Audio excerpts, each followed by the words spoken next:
Right, so this is a Elvish Ranger. It's from Reaper. It's one of their Bones line, and he's actually quite decent. Some of the bones have quite soft detail sometimes. The newer ones have been excellent, but some of the older ones are a bit dodgy. But this one's quite good. So as it's quite good, I found I got myself in all sorts of trouble. And I did that because I'm painting this for a friend, and the overall paint scheme he wanted was described as quite dark. He wanted a very dark sort of paint scheme. He wanted the idea that the Ranger is sort of not camouflage, but he's definitely more operating at night and in the shadows and that sort of stuff. So a darker rather than lots of green and browns like we typically get. And I do a lot of that too. I mean, I sort of fall back on foresty colours a lot of the time. So I tried to work with a lot of greys and sort of deeper greys for the actual tunic and stuff like that, and then highlighting to bring out some definition. There ended up being quite a few hours spent on this figure, a lot more than I actually intended, and that's all my own fault. I was experimenting with ways to do a dark sort of paint scheme, and I didn't do it the way I normally would do it, so that's on me. I mean, it was fun. It was fun to sort of experiment, see what would turn out, sort of thing, and in some ways I think it did. In some ways I think it worked quite well.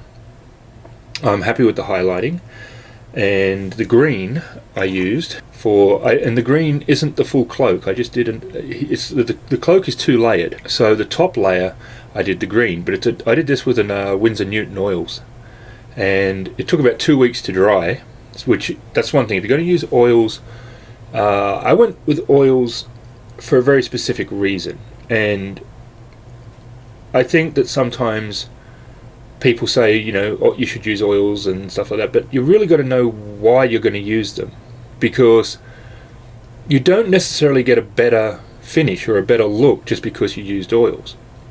And I went with oils because I wanted a textured finish, and I didn't thin it.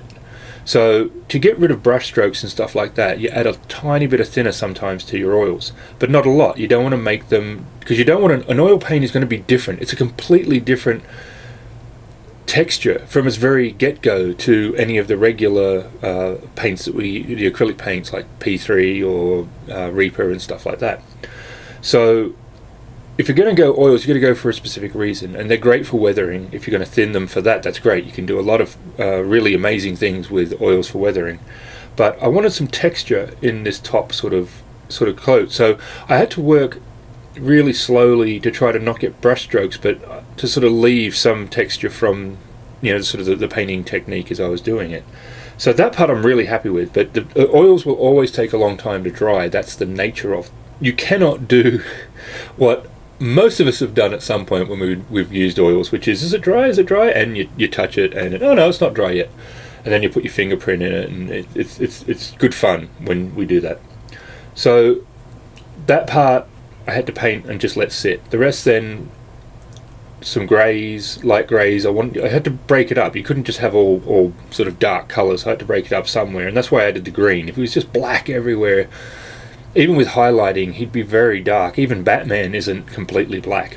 So I went with different wood textures for the bow, some light grey for his gloves, and then the green brown hair. I spent the most time is on this damn coat, and it doesn't necessarily show. That's the fun. There's a whole bunch of different layers, and then dry brushing, different greys. There was a dark grey, a lighter grey, and I just sort of kept working it up. And then I did some dry brushing to try to give it some texture, and I did that initially in the grey, and then I did a green. So there is a very subtle green in the highlights. I don't know if it's showing or not, and that was there because what I wanted to do was to show that the cape was actually green, just not a bright green, and not even like a really dark green, like being all sort of like a solid dark green. I wanted to show that you only see it's green when it's highlighted. And lastly, I put some mud around the bottom of the cape where he crouches down and stuff like that. This was good fun to work on. I think the figure's under $3 being a bone, so I mean, if you need a Elvish Ranger and that, he's fantastic. He's available in Ontario from Wood Fur Sheep, and of course you can get it from Reaper themselves, from reapermini.com. And yeah, for $3 he's quite good if you need a Ranger on the table. And he's got a lot of detail, so he was good fun. All the problems I had with it came from my own way of approaching this. But if you're looking for a Ranger, yeah, he's good.